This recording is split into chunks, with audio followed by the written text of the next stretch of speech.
Good evening. My name is Professor Etienne Toussaint.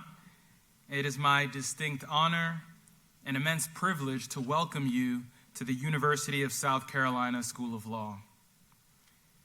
I would like to first and foremost thank you, our law students, faculty, staff, and community members for your attendance here today.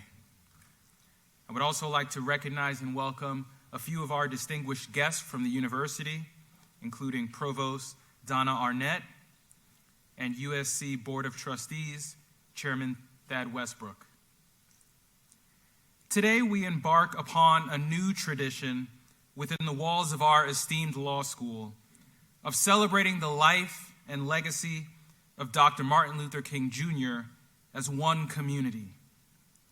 To be sure, Dr. Martin Luther King Jr. is not a stranger to anyone in this room and needs no introduction. As the son of a Southern Baptist minister, a graduate of Morehouse College, and a trained theologian with a doctorate in systematic theology from Boston University, Dr. King's leadership was perhaps inevitable. With rousing sermons and passionate speeches while serving as chief spokesperson for nonviolent activism during the Civil Rights Movement, Dr. King would ignite a multiracial coalition of men and women across our country to march for racial justice amidst the unrelenting resistance of Jim Crow segregation and white supremacy.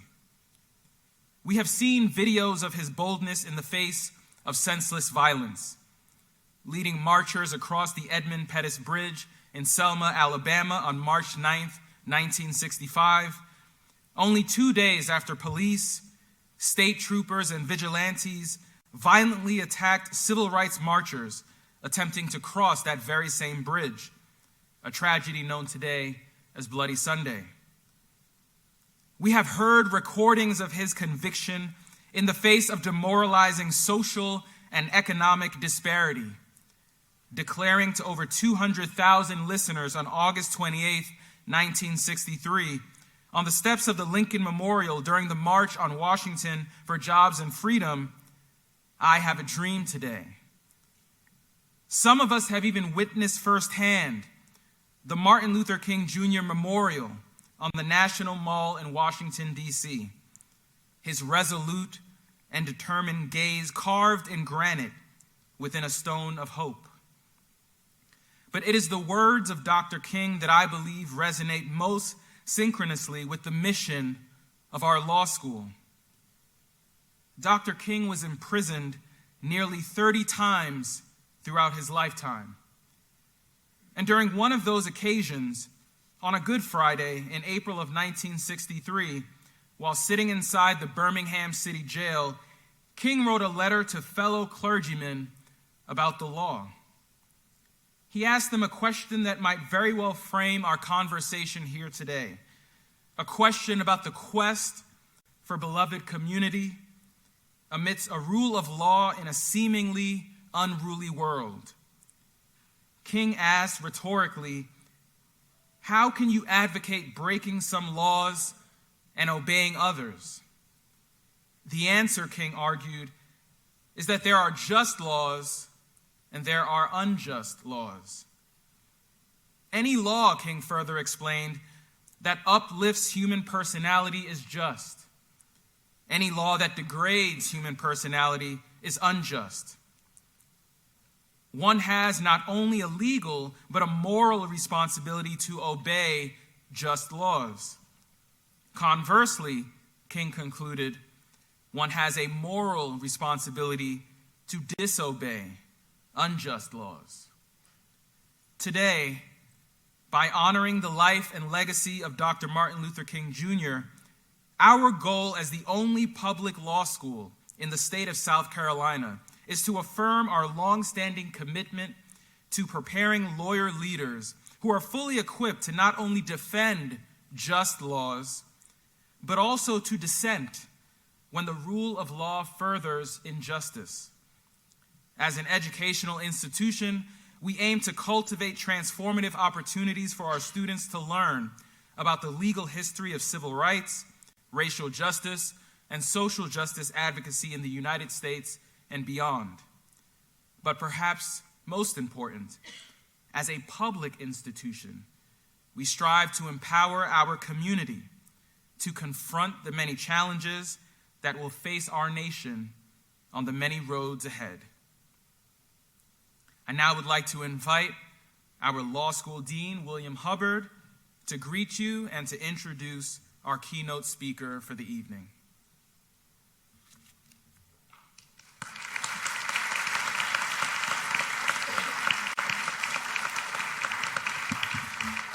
Professor Toussaint, I want to thank you and Dean Baker for your leadership in inspiring the law school to make more of an effort and a more informative and enlightened effort to honor the legacy of Dr. King and all that he stood for. So thank you for your leadership, and Dean Baker as well. I'd also like to recognize the president of the South Carolina Bar, Haygood Ty. Haygood, welcome. We're glad to have you here tonight. It is a real privilege for me to make this introduction. I have known President Deborah Enix Ross for probably 3 decades now. We're dating ourselves just a little bit. We've both came through the American Bar Association.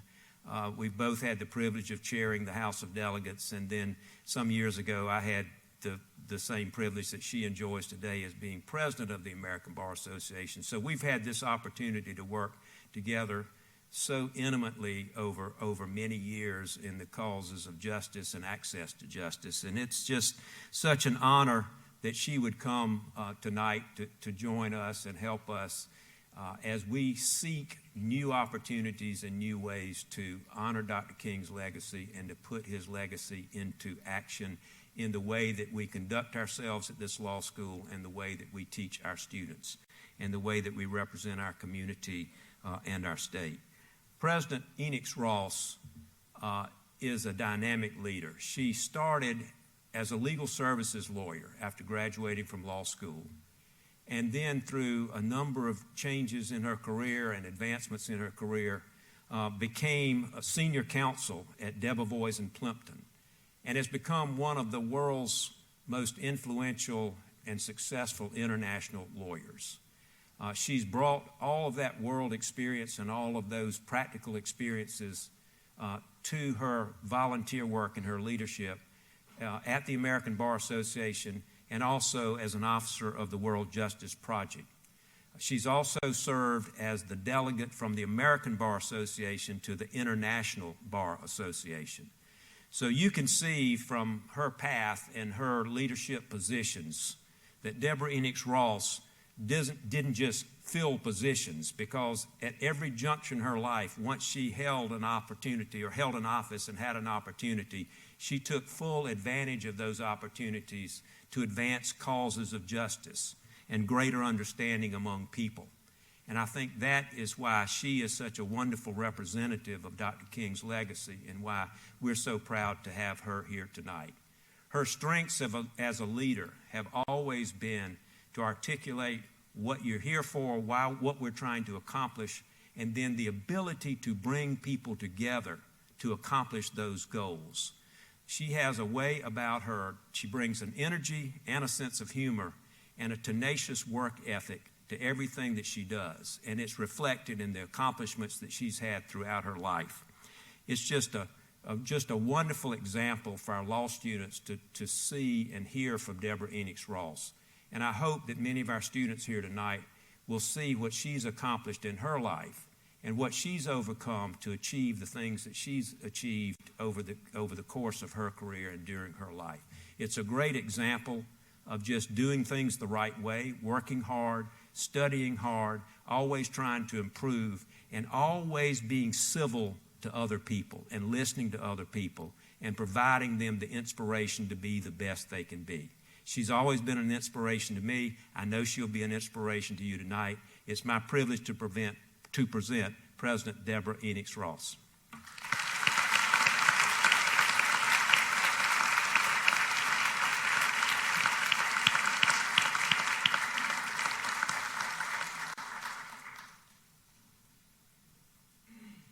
Wow. After that, I feel like just saying thanks and I'll sit down. just allow me this moment to take this in.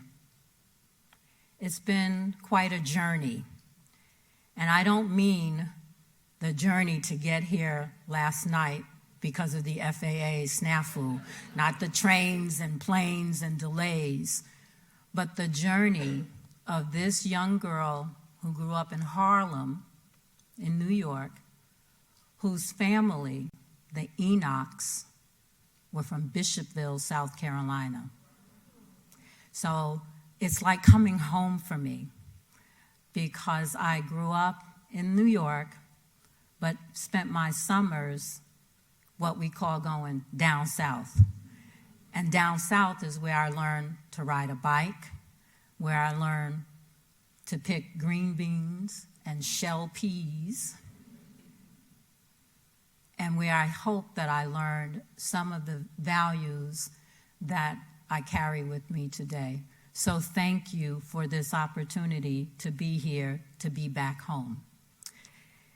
It really is a privilege, and thank you for inviting me.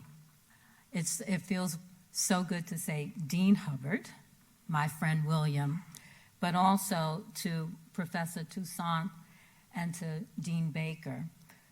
Thank you for thinking of this opportunity for us to gather to reflect on Martin Luther King and for this event, and to be the inaugural speaker for it is really a high honor. I hope that this year's commemoration will set the stage for many more successful and inspiring events to come. As we celebrate, we mustn't lose sight of the purpose of this holiday. It is not a day off. It is not a day for sales. It is a day to be on, a day to rededicate ourselves to Dr. King's mission of service and equal justice. The American Bar Association, which I'm privileged to be the president until August of 2023, not that I'm counting down the days. It is both a challenge and a privilege to be the ABA president.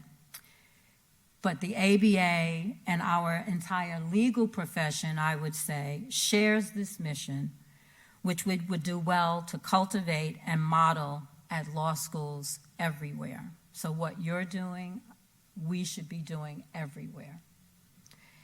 An outstanding model of service and equal justice is right here in Columbia, in your dean, William Hubbard.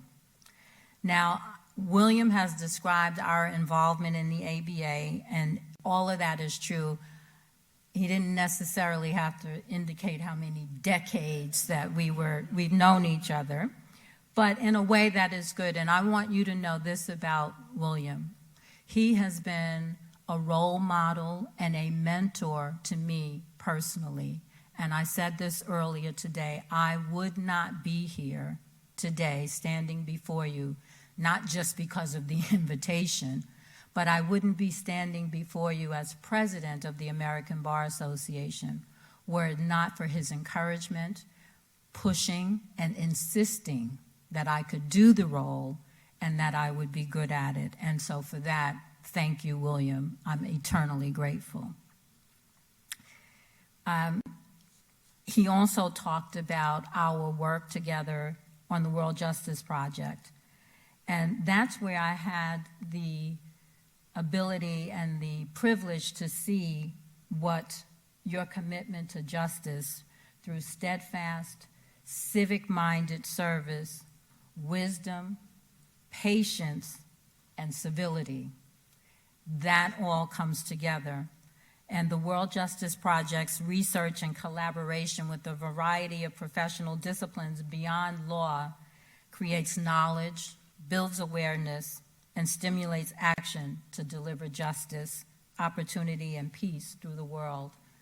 And that has been, as you know, a model for me for what I am doing in the ABA.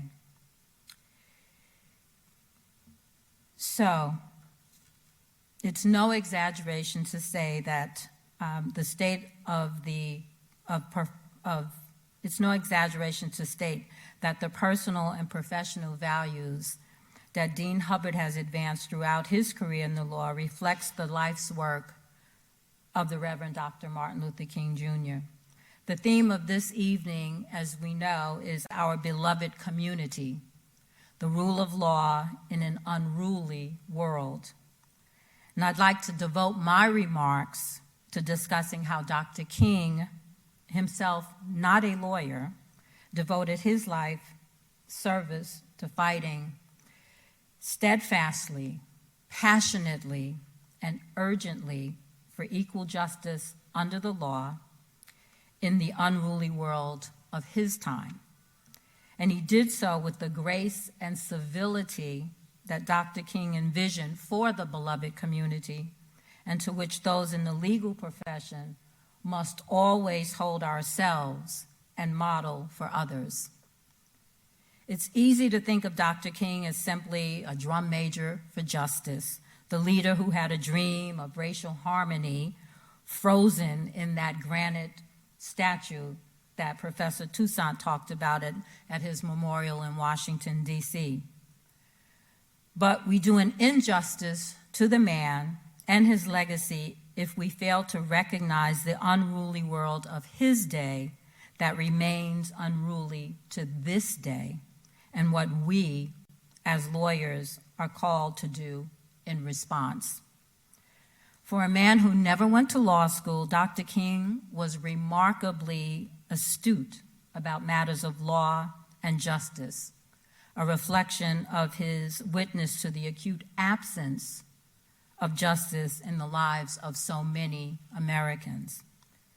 60 years ago, during the March on Washington on August 28, 1963, Dr. King held our nation accountable to its founding principles, saying, and this is a quote, "When the architects of the Republic wrote the magnificent words of the Constitution and the Declaration of Independence, they were signing a promissory note to which every American was to fall heir. This note was a promise that all men, yes, black men as well as white men, would be guaranteed the unalienable rights of life, liberty, and the pursuit of happiness." Dr. King continued that, quote, "It is obvious today that America has defaulted on this promissory note, insofar as her citizens of color are concerned. Instead of honoring this sacred obligation, America has given the Negro people a bad check, a check which has come back marked insufficient funds. But," he went on, "we refuse to believe that the Bank of Justice is bankrupt. We refuse to believe that there are insufficient funds in the great vaults of opportunity of this nation. And so we've come to cash this check, a check that will give us, upon demand, the riches of freedom and the security of justice," end quote. The riches of freedom and the security of justice, that is what our time in law school should be about. This is what our work as lawyers must be about. In his letter from Birmingham jail that Professor Toussaint mentioned, he wrote to sympathetic yet skeptical white pastors that in April 1963, Dr. King focused a remarkable amount on law and justice, as we've heard, what makes a law just or unjust, why it is incumbent upon us to oppose or even violate unjust laws, and how gradualism can undermine the need for change and what he would call in the March on Washington, the fierce urgency of now. Throughout his service, he wrote and spoke of the injustices of the lack of voting rights in the South, which undercut the legitimacy of laws enacted by those who did not represent the full community. He deplored police brutality, inequitable housing policies, and other thefts of people's God-given dignity and inalienable rights of life, liberty, and the pursuit of happiness. What Dr. King did, in essence, was to lay the groundwork for the focus of today's legal profession, one that encompasses and embraces the full community through its yet-to-be-achieved commitment to diversity, equity, and inclusion in service to promoting the riches of freedom and the security of justice. 40 years ago, so now I'm telling on myself, 40 years ago, I attended my first ABA meeting at the annual meeting in San Francisco, and that was the August after I graduated from law school. So for the law students here, I want you to hear me. I spent my graduation money on the flight, the registration, and the hotel, and then I was bused. But why did I do that? Because I wanted to be around the best, smartest leaders in the legal profession, and I thought that they could only be found in the ABA. When I think about it now, how determined I was to be a part of this association, to be a part of the profession, that I would come to a meeting at my own expense, not knowing anyone, walk into a room and just figure it all out. Maybe that's youth, maybe that's naivete. Maybe it's just being a bold New Yorker, I don't know. But since then, I've realized that the best, smartest leaders in the legal profession chose a career in the law and became active in the ABA because they saw that the law could make a positive difference in their communities and the world around them. One of the many sections in the ABA is the Civil Rights and Social Justice with capital C, R, S, and J. But civil rights and social justice with small c, r, s, and j infuses our entire association, whether the context is criminal justice, policing and sentencing reform, business law, litigation, healthcare, the environment, real property trusts and estates, state and local governments, affordable housing, you name it. Every section, division, forum, and committee and other entities in the ABA ultimately have a stake in expanding civil rights and social justice through pro bono service and policy reform to promote fairness and equity in our laws and justice systems.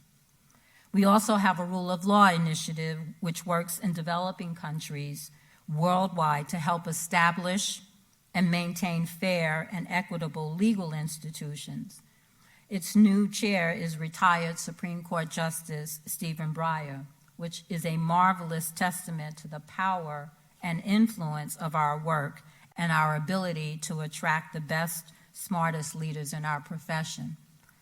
Justice Breyer, when he accepted the ABA medal, joked that the ABA is the only organization with 200,000 lawyers and 300,000 committees.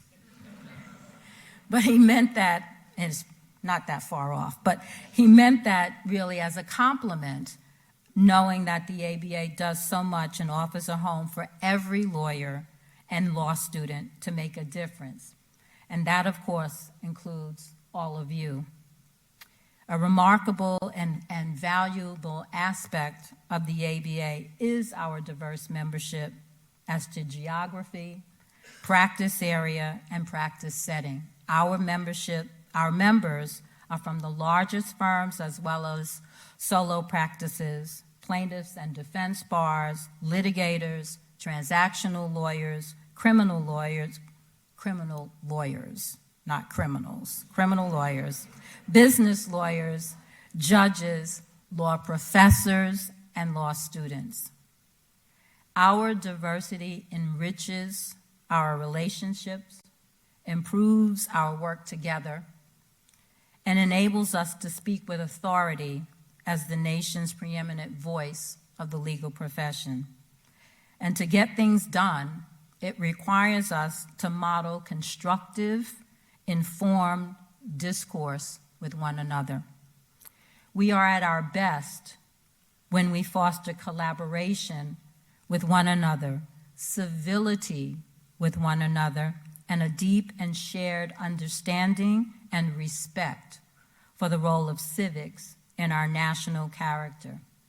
So civics, civility, and collaboration. Those are the 3 C's that are the cornerstones of our democracy and the basis for the community we need to foster in our unruly, polarized world. As in Dr. King's day, Americans are divided on many issues, and these divisions have roiled our politics.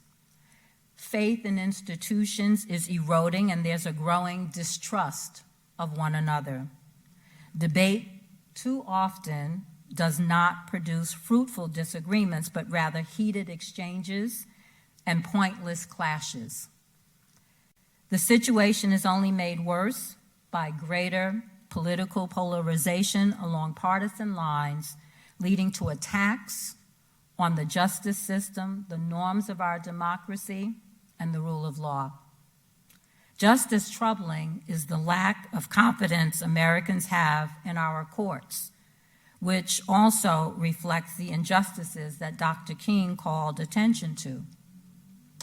According to the ABA 2022 Civics Survey, 62% of respondents agree with this, quote, "The justice system has racial biases built into its rules, procedures, and practices." 62% believe that.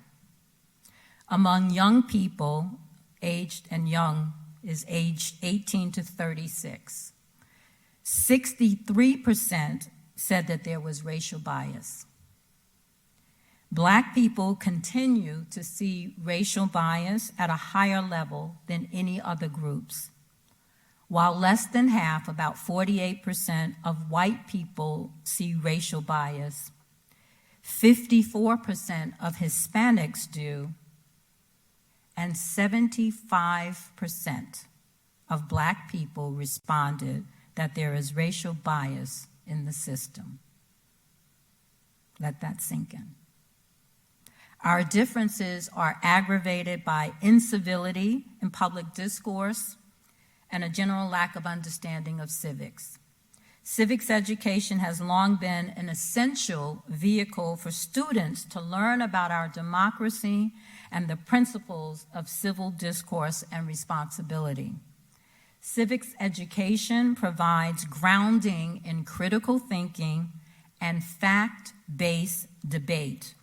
Those are core elements of a successful democracy. It trains students to challenge misinformation and disinformation and gives future adult citizens the tools to engage effectively and constructively with opposing viewpoints. I believe that lawyers are uniquely positioned to help bring about Dr. King's vision of a beloved community by leading the way in promoting the 3 C's, civics, civility, and collaboration, those cornerstones of our democracy, in order to add the 4th C, restore confidence in our democratic institutions, in the judicial system, and to protect the rule of law. Lawyers can model the behavior we wish to see in all of our communities, and the ABA has conversation guides to use in programs that will model civil discourse on contested issues. We're featuring civics and civility programming at events throughout this year, including on Law Day. Civility and collaboration with one another will be critical as the ABA and lawyers everywhere begin to understand the profound changes in law and society that we're witnessing at a pace not seen in our lifetimes. This will require all of us to model generosity in our thoughts and behaviors as we respect views beyond those that give us immediate comfort and self-assurance. But this does not mean that we need to agree with each other all the time. On numerous occasions, Dr. King said that true peace is not the absence of tension, but the presence of justice. As an arbitrator and a mediator, I can assure you that the negotiating table is not known for its absence of tension. Far from it. But I do believe that my legal training and my experience, and especially my involvement in the ABA and elsewhere, has modeled for me the values that lawyers offer. That's our careful consideration of issues rooted in the law and our deliberative approach, so that we can turn down the heat and increase the light that we need to bridge our differences and reach just results. In that vein, let me borrow the concluding words of Dr. King in his letter from Birmingham jail. If I have said anything, this is an understatement of the truth and is indicative of an unreasonable impatience. I beg you to forgive me if I have said anything that is an overstatement of the truth and is indicative of my having a patience that makes me patient with anything less than brotherhood. I beg God to forgive me. So now I challenge each of you, if my concerns are at all resonate with you, I ask you to please join all of us in the ABA in our Cornerstones of Democracy process. So whether you put on a program to promote these issues in your community, you can download our discussion guides and program materials and learn more at ambar.org Cornerstones. We have conversation guides on civility. Collaborating together, we can emphasize that Americans can listen to each other.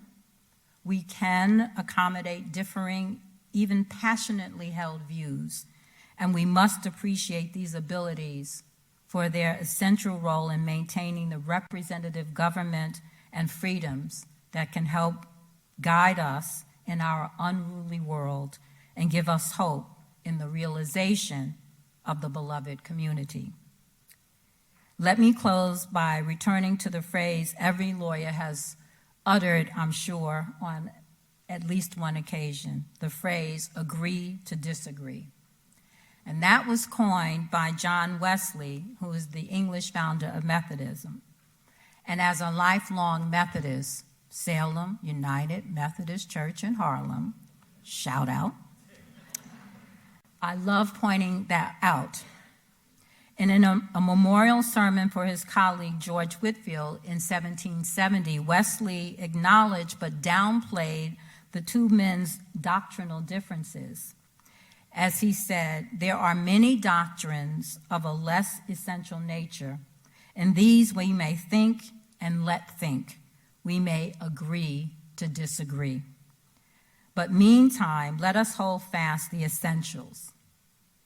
For this Martin Luther King Day, let us hold fast to the essentials. Lawyers everywhere working to understand each other in honest and civil collaboration must always advance the essentials of our profession of equal justice and the rule of law. I leave you with this blessing and a challenge from John Wesley. Do all the good you can, by all the means you can, in all the ways you can, in all the places you can, in all the times you can, to all the people you can, as long as ever you can. Thank you for this opportunity.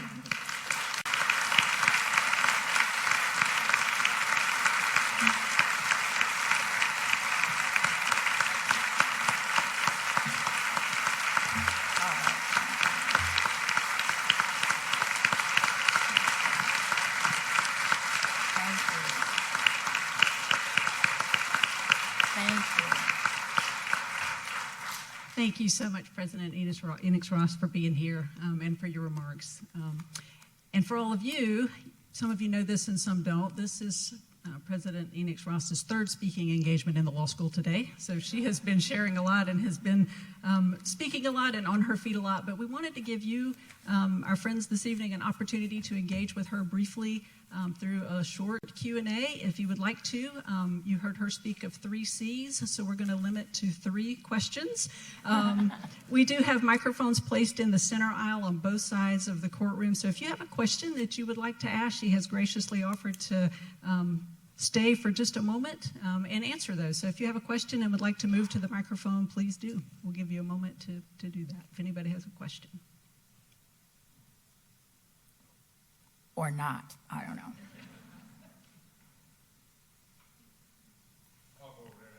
Okay.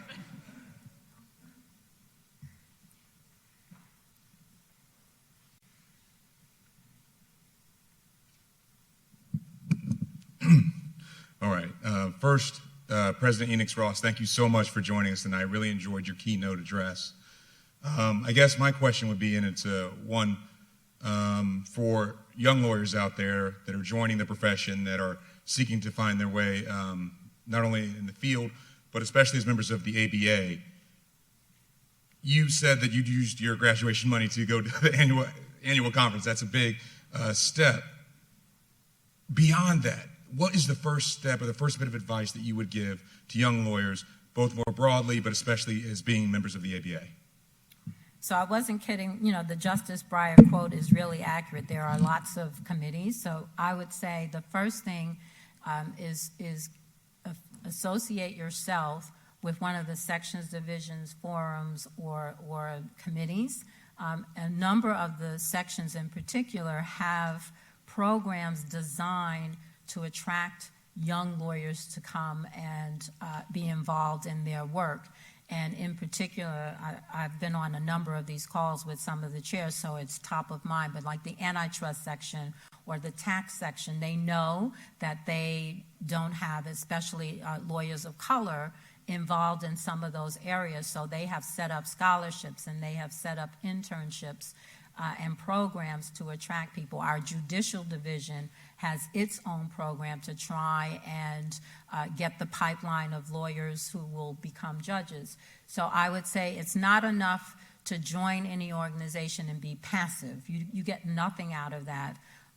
But if you join and look for the opportunities, and if the opportunity doesn't exist, then you help create it. I had to do that a lot in my career. There's a thing now called Women in International Arbitration that didn't exist, but I was one of the founding members of that. So I would say join a committee, and if there is, I can't imagine that there isn't a committee in the ABA for the area that you're interested in, because we have 300,000 of them. But if there isn't, then you will find that there will be a home for you. Anyone else?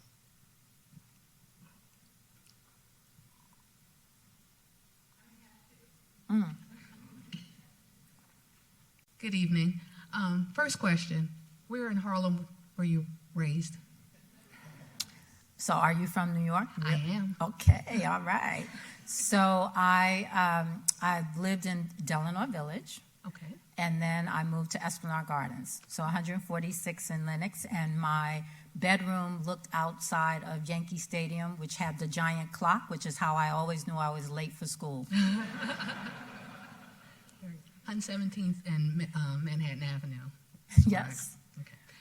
My second question, if I'm able to ask, I am not a lawyer, not a student, just a community member, but I'm involved in mediation and arbitrations. Is there a role for non-lawyers in the arbitration mediation process? Absolutely, and I would say if you're not involved in especially the American Arbitration Association, that you should go and get involved there, because they have a lot of non-lawyers on their roster, and it depends on what area you have experience in. I know, for example, in construction, there are a lot of construction arbitrators and mediators who are not lawyers, But there are, and I'm also involved in something called Prime Finance, where we provide experts in finance dispute resolution. So there are roles for non-lawyers in arbitration and mediation. Now, I know I'm in a law school, so I'm going to say, but the majority of people involved in arbitration and mediation are lawyers, because there are procedures that you need to have a legal background to understand. And I would say, if anyone is interested in becoming an arbitrator or a mediator, one of the best ways to do that are court-annexed programs, where you can start there and then join some of the various institutions that have arbitration lists. I was heavily involved in the ICC, the International Chamber of Commerce, international arbitration. We are always looking to add to our database. I'm on the nominating committee there, where we nominate people to serve as an arbitrator. So if that's of interest, please let me know. So you get 2 for 1. Thank you very much. All right. Thank you all very much.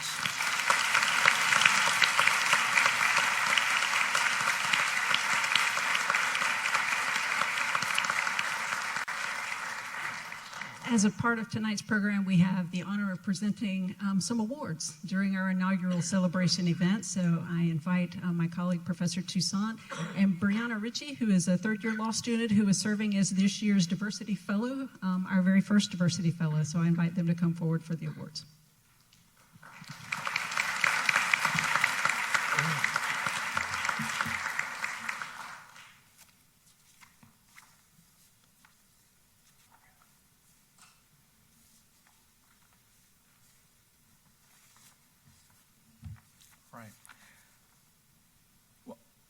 When our planning committee first started discussion about pioneering this event, one of the first things we said was that we wanted this to create new bridges between the law school and the greater South Carolina Columbia community.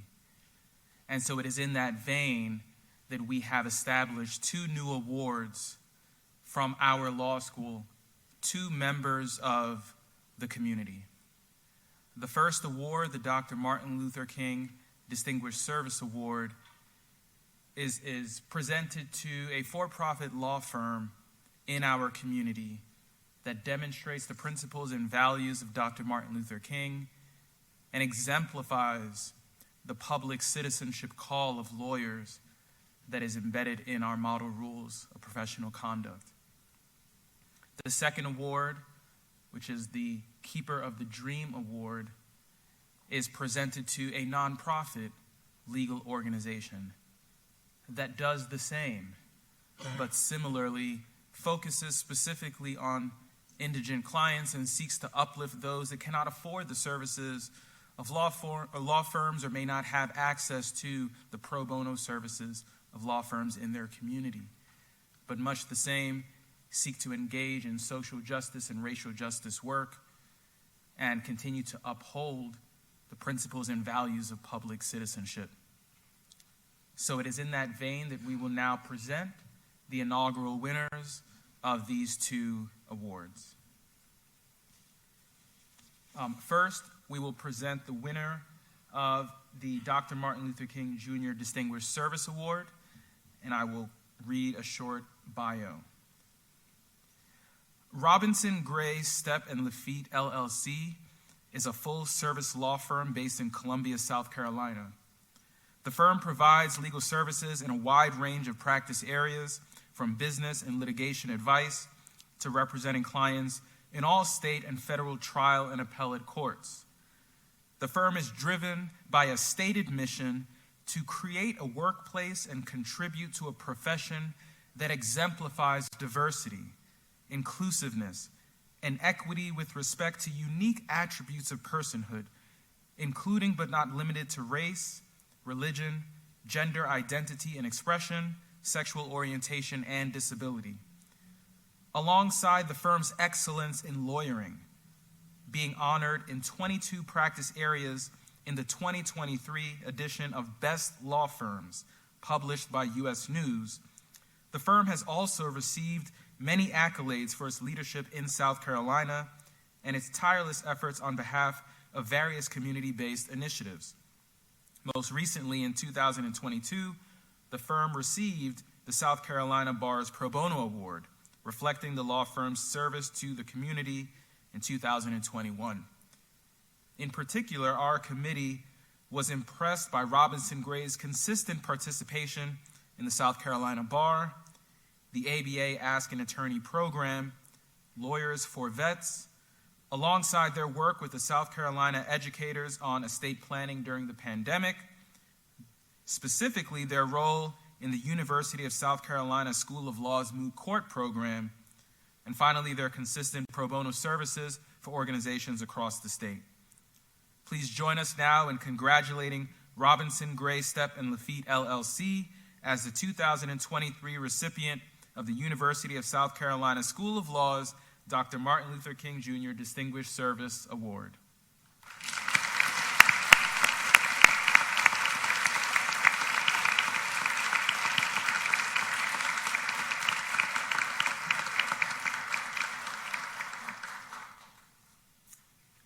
We are so grateful for this award and this recognition. I'm going to let Beth Richardson, who chaired our U2 effort, which demonstrates so many of the ideals we've heard about today. She was our inaugural chair. Kaylin Morrow is our second-year chair, and Beth will accept the award on behalf of the firm. I'd like to also recognize others from Robinson Gray here who are sitting in the second row. With their leadership, we have really enjoyed the culture of service and justice that we heard about tonight. Beth?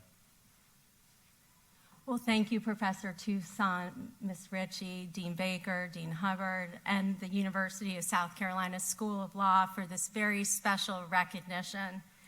It's absolutely humbling to be honored with any award associated with Dr. Martin Luther King Jr.'s legacy and work, and stand alongside leaders here like President Enix Ross, too, and her comments regarding Dr. King.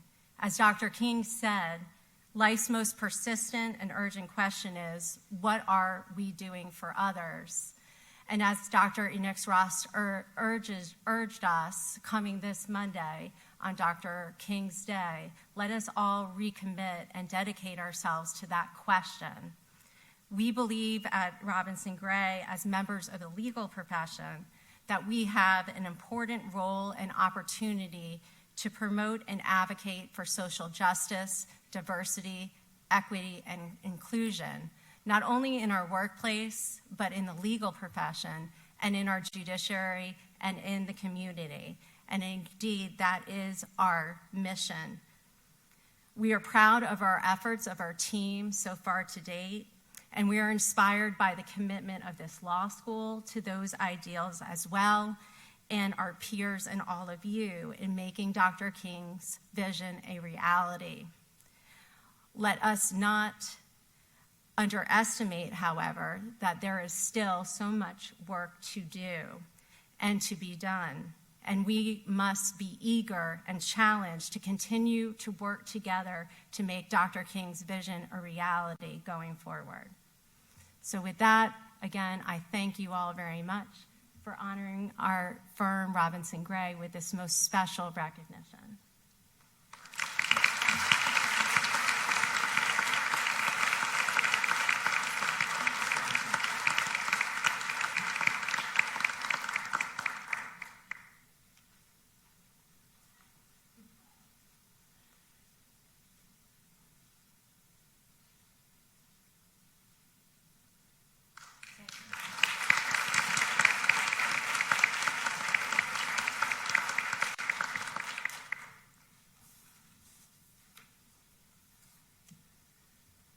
And now we will present the winner of our Keeper of the Dream Award. The Center for Heirs Property Preservation is a 501c3 nonprofit that protects heirs' property and promotes its sustainable use to provide increased economic benefit to historically underserved families. Heirs property is family-owned land that is jointly owned by descendants of a deceased person whose estate did not clear probate, which can occur when the family does not have a will. The descendants, or heirs, have the right to use the property, but they do not have a clear or marketable title to the property since the estate issues remain unresolved.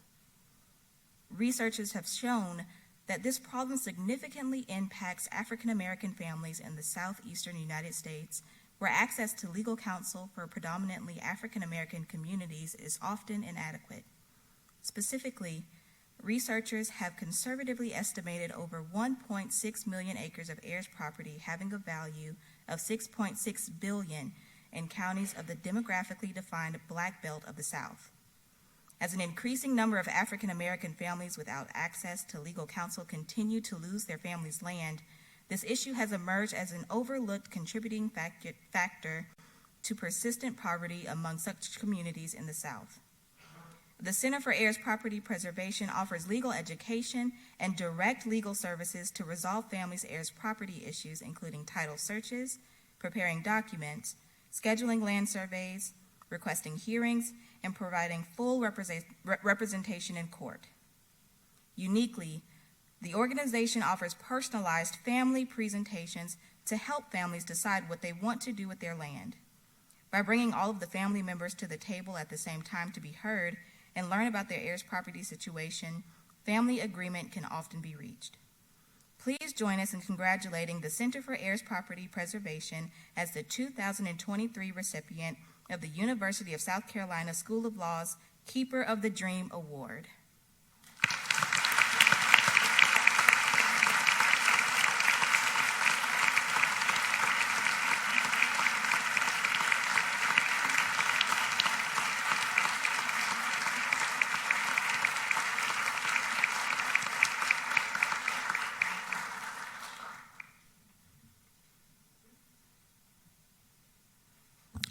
Good evening. On behalf of our board and staff, I say thank you for presenting the Center for Heirs Property Preservation with your first Keepers of the Dream Award. My team and I awake every day to put on our superhero and superhero capes to right the injustices our landowners and their families have or will encounter when attempting to maximize the use of their land, to build intergenerational wealth and grow working landscapes. It is hard to believe that next week the center will turn 18. It started by providing legal services and education to four coastal counties, to now serving the entire state and helping families create forestry enterprises. From being an obscure organization to now a national leader on the issue of heirs property, and helping other states to create heirs property initiatives. We thank you and your law students, the State Bar Association, the South Carolina Bar Foundation, and such partners as our USDA Natural Resource Conservation Services and South Carolina Legal Services for helping us to achieve these accomplishments. We endeavor to keep Dr. King's dream alive, to ensure that Black, white, and poor families hold on to and maximize the use of their land for many generations to come. Thank you.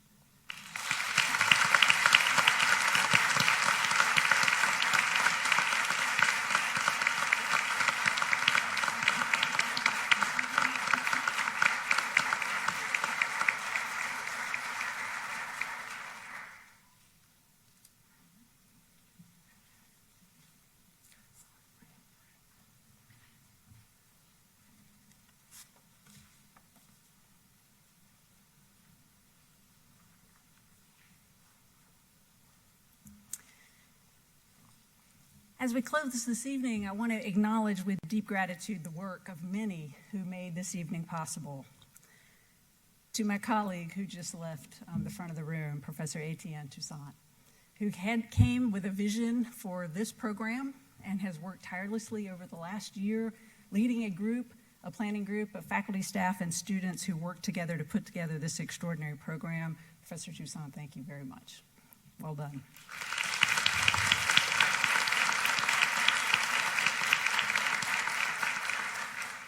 to our immensely talented colleagues in events, communications, and technology, we thank you. Tonight would not have been possible without your tireless work. To our community partners, we were able to recognize tonight, thank you for being here and thank you for the work that inspires us. To our Dean, William Hubbard, who continues to support and encourage us and our students and lawyers around not only South Carolina and the nation, but internationally as well. And to Deborah Enix Ross, who braved FAA groundings and unruly weather to be with us. What a gift. Thank you very much. Thank you for saying yes without reservation. And I'll just share a little tidbit. Dean Hubbard copied Professor Toussaint and I on the email that he sent to Deborah Enix Ross, and she responded with a resounding yes within minutes of his invitation. So thank you for saying yes. We do have a small gift for you, just a little memento,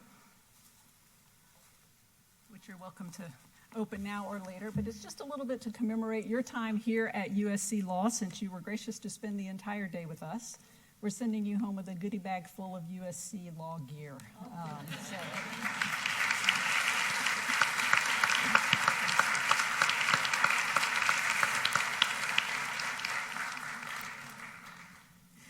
And to you, our beloved community, thank you for being here tonight. Now, friends, President Enix Ross already gave us a blessing. So I think then what seems a fitting benediction for the gathering to celebrate the life and legacy of the Reverend Dr. Martin Luther King Jr. is for us to all leave and reflect on his dream for freedom and our roles in advancing justice. We've been called and challenged to do that tonight. We encourage you and invite you to continue this celebration at a reception that is prepared just across the hall. We're delighted that you helped us make this inaugural event a very successful one, and we hope to see you here next year. Thank you for being here.